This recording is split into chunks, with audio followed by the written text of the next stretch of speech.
আমি এখন আছি জ্যাকসন হাইটসের যে কুইন্স লাইব্রেরি, সেই কুইন্স লাইব্রেরির সামনে, এবং আজকে থেকে কিন্তু শুরু হয়েছে নিউ ইয়র্ক সিটির যে আগাম ভোট, সেই ভোটদান কিন্তু শুরু হয়েছে এবং সকাল এবং এই ভোটদান শুরু হয়েছে, এটি চলবে বিকেল 5টা পর্যন্ত।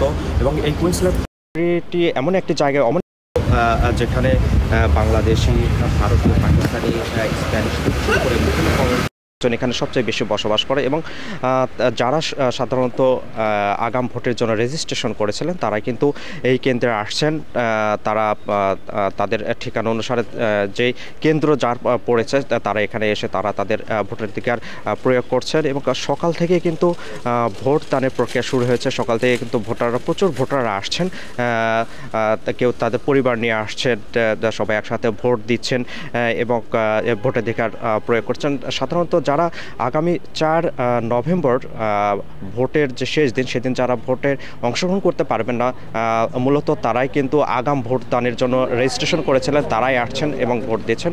এবং আপনাকে আরেকটি বিষয় জানিয়ে রাখি যে এখানে কিন্তু যেসব স্বেচ্ছাসেবকরা আছেন, এটি অ্যান্ড্রু কুমো বা জোরান মামদানি থেকে শুরু করে অন্যান্য যারা মেয়র প্রার্থী আছেন, তাদের যেসব স্বেচ্ছাসেবকরা আছেন, তারা কিন্তু যারা ভোটার আসছেন তাদেরকে বিভিন্নভাবে ইনফ্লুয়েন্স করার চেষ্টা করছেন যে তারা তাদের পক্ষে যেন ভোট দেন।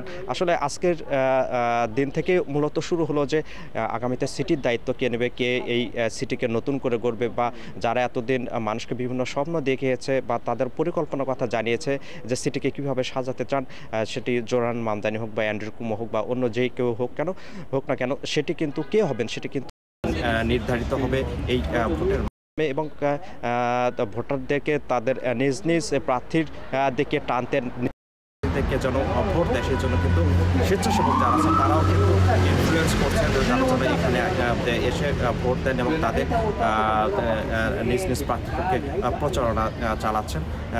আর এই ছিল এই কুইন্স লাইব্রেরির সামনে থেকে ভোটের সর্বশেষ অবস্থা। নিউ ইয়র্ক থেকে সম্প্রচারিত TVN 24 টেলিভিশন, বিশ্বজুড়ে বাঙালির কণ্ঠস্বর।